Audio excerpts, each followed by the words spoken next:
Naše společnost Speditrans Praha, součást spediční skupiny Čechofrakt, je zaměřena především na železniční přepravy. Hlavní sídlo je v Praze, kde se již přes 10 let zpracovávají obchodní případy a odkud jsou řízeny pobočky a zastoupení firmy v České republice a v zahraničí. Vážení obchodní přátelé, dovoluji si vás přivítat v jedné z nejvýznamnějších českých železničních spedičních společností Speditrans Praha. Náš profesionální kolektiv a servis je tu právě pro vás. Disponujeme týmem odborně zdatných pracovníků, dispečerským pracovištěm a potřebným technickým zázemím. S ročním obratem 110 milionů eur, objemem více než 12 milionů zpracovaných tun a parkem více než 3000 železničních vozů patříme k největším železničním spedicím v České republice.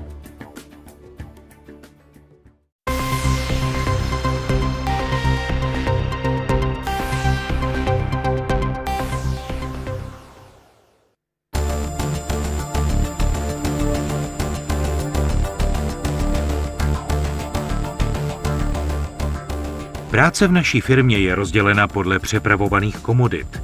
Z hlediska přepravovaného objemu činí největší podíl přeprava nerostných surovin a feromateriálu. Jedná se o hnědé a černé uhlí, koks a hutní výrobky. Pro přepravu využíváme také park našich 600 modrých vozů EAS, a to dokonce i na podvalnících na úzkorozchodce Jindřichův Hradec Obrataň.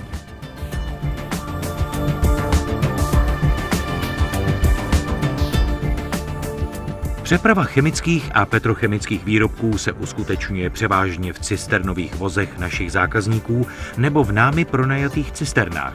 Velmi často se jedná i o přepravu nebezpečného zboží. Naše vlastní pracoviště v Čierné nad Tisou organizuje přečerpání ropných produktů a plynů do evropských vozů.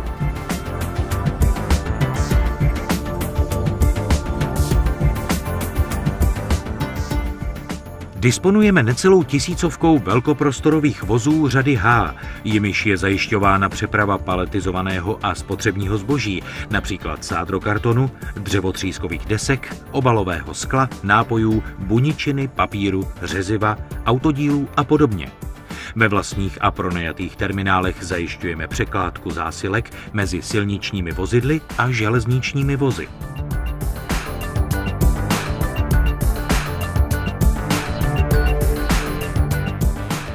To, že železniční přeprava je dostatečně rychlá, dokazuje Banánový expres, který překoná vzdálenost mezi Bremerhavenem a Prahou za 28 hodin. Bílé izotermické vozy používá Speditrans pro přepravy cukrovinek takzvanými čokovlaky ze stanice Opava Východ do Středokluk.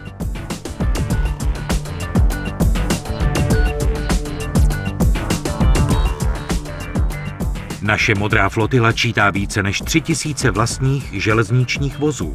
Dispečerské pracoviště RND v Olomouci zajišťuje pomocí využití moderního informačního systému přístavby těchto vozů k nakládce a sledování pohybu zásilek v rámci všech evropských železnic 24 hodin denně, 7 dní v týdnu.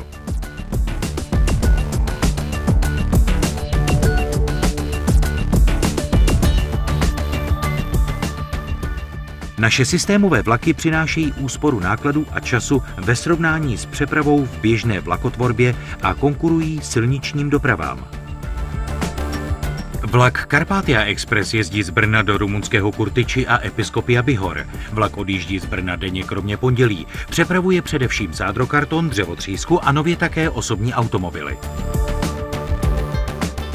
Vlak Italia začíná v Ostravě a jede do rakouské stanice Villach, kde se dělí do italské a slovinské větve.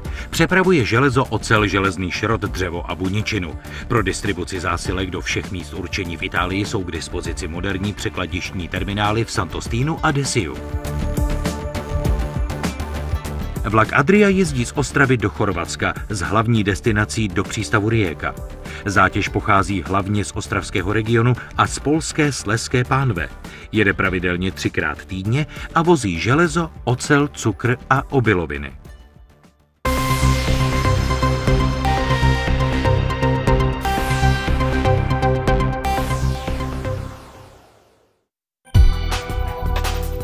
Speditrans pořádá pro své zákazníky odborné semináře a prezentuje se na významných dopravních akcích. Pravidelně se účastní dopravních a logistických workshopů a veletrhů. V roce 2007 například vystavoval na největším veletrhu dopravy a logistiky Transport Logistik v Mnichově.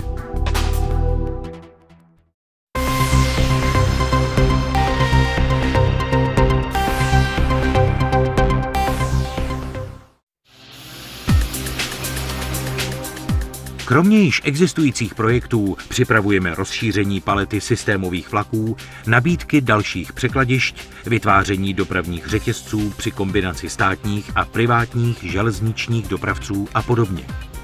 Pracovníci Speditransu chtějí i nadále pro své zákazníky obstarávat přepravu efektivně a co nejkvalitněji.